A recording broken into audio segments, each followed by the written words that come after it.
Ok, muchachos, bueno, vamos a la explicación rápida de lo que es la simbología básica asociada a la instrumentación y control.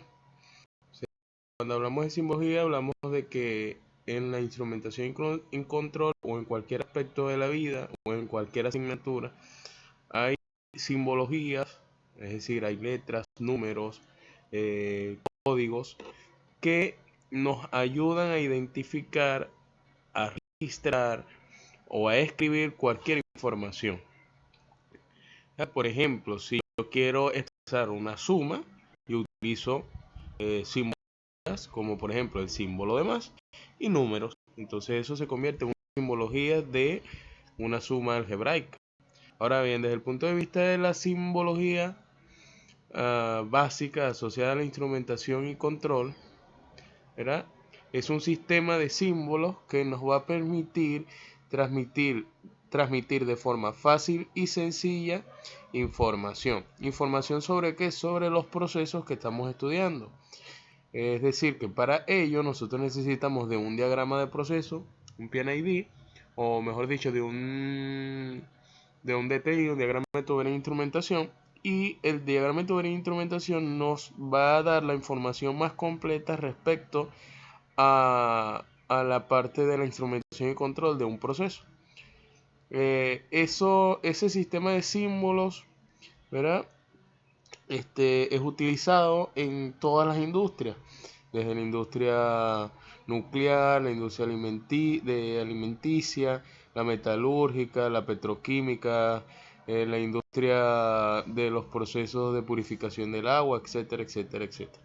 Entonces, cada, cada industria normalmente o cada empresa tiene una simbología de acuerdo a los procesos que ellos vayan a llevar a cabo. En el caso de los procesos que tienen que ver con la parte petrolera, con la parte petroquímica, ¿verdad? Hay una norma, que es la norma ANSI-ISA 51-1984, ese fue el año en que se creó y fue revisada por última vez en el 1992, según mi última actualización. Este es es el código o es la norma que permite, que me da la base de la simbología básica de la instrumentación y control.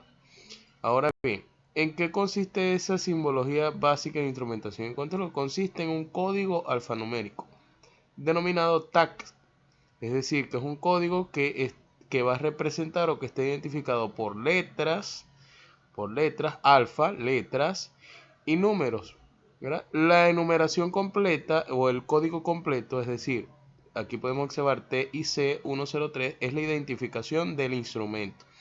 Recuerden que en la guía aparecen distintos tipos de instrumentos según su función y según la variable a medir. Entonces, según la variable a medir hay,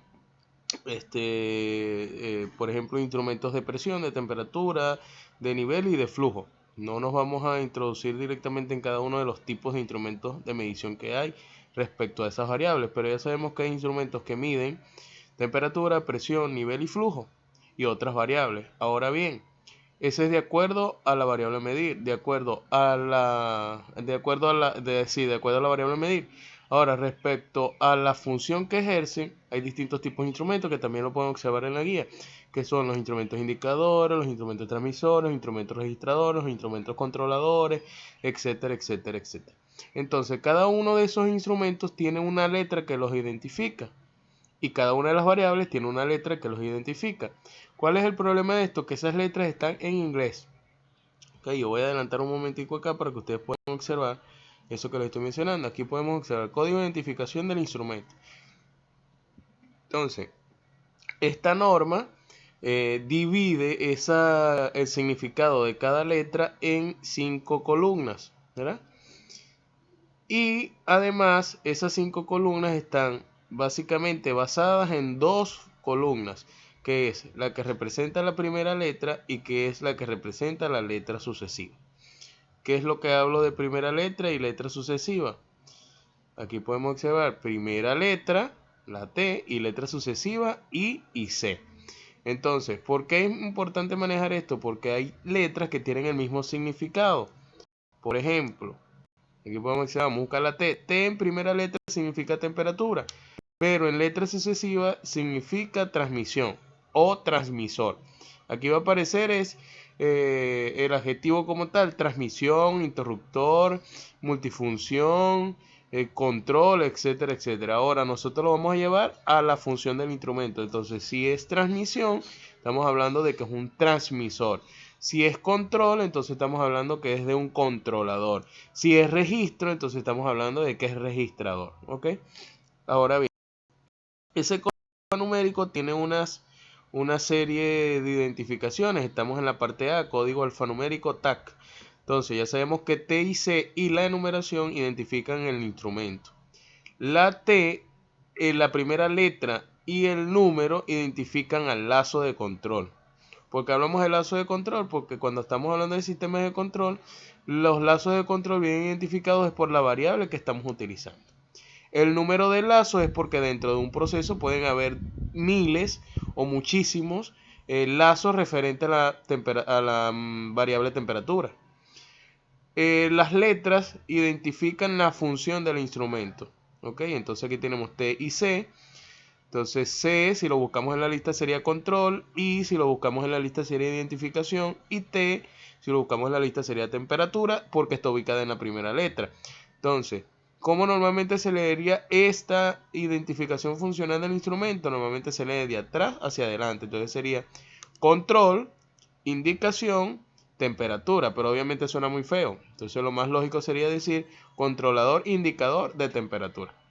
¿Por qué es la identificación funcional? Porque obviamente me está diciendo qué es lo que hace ese instrumento. Es decir, controla e indica. ¿Qué variable? La temperatura. Ok. Otro factor que vamos a tomar en cuenta es el número de letras funcionales. El número de letras funcionales puede variar. Puede ser 2, pueden ser 3, pueden ser 4. Entonces, lo ideal sería disponer las letras en su grupo. Aquí tenemos un ejemplo: un controlador de temperatura con un interruptor de alarma puede identificarse de dos formas: TIC-03 y TSH-3. Es decir, ¿por qué aquí estoy separando? Porque tengo que controlador de temperatura con interruptor, controlador e indicador de temperatura. Ahora, interruptor de alarma. Ese interruptor de alarma yo lo identifico con el otro código, que es este que estamos observando aquí, el TSH3. Un aspecto muy importante, pero eso es al momento cuando nosotros vayamos a diseñar un sistema de control, que un instrumento que indica y registra la misma variable medida puede omitirse la letra indicación. Si registra e indica, yo puedo obviar la letra indicación y simplemente colocar, por ejemplo, TR, que sería registrador de temperatura. Esto es importante, pero al momento en el que ustedes vayan a diseñar un sistema de control o a realizar un sistema de control, porque a veces en los diagramas que nos entregan puede ser que aparezca RT, pero no sabemos si de verdad ese instrumento está indicando y registrando, o registrando e indicando. Me explico por este apartado que hizo la norma. ¿Cuánto tiempo llevamos? Ok. Otro aspecto importante es la enumeración de los bucles. Hay dos tipos de enumeración: enumeración paralela y enumeración en serie. La enumeración paralela, la regla dice de que cada vez que cambie la primera letra, se va a reiniciar la enumeración. Por ejemplo, si yo tengo, vamos a ver si puedo hacerlo por acá. Por ejemplo, acá. Aquí tengo FT, FR, FE, TB. Ajá, aquí lo podemos observar. PT. Sí, podemos utilizarlo. LIC, por ejemplo. Observemos, vamos a suponer que inicia en 100 la numeración. Entonces, si es en paralelo, tenemos aquí que la primera letra es FT. Ok, vamos a buscar un cambio de numeración. FT es el 100. Ahora, ER, FR, a ver, FT. Esta numeración está en serie, para ver, en serie. LIC, está en paralelo, ok. Aquí podemos observar FT100. Ahora vamos a buscar otro que tenga que ver con la primera letra F para que vean que va a cambiar. Por ejemplo, EF tiene el número 102. Otro con la F. Esta está rara, ya va. Déjenme revisar porque yo creo que este está en serie. Vamos a hacer otra cosa.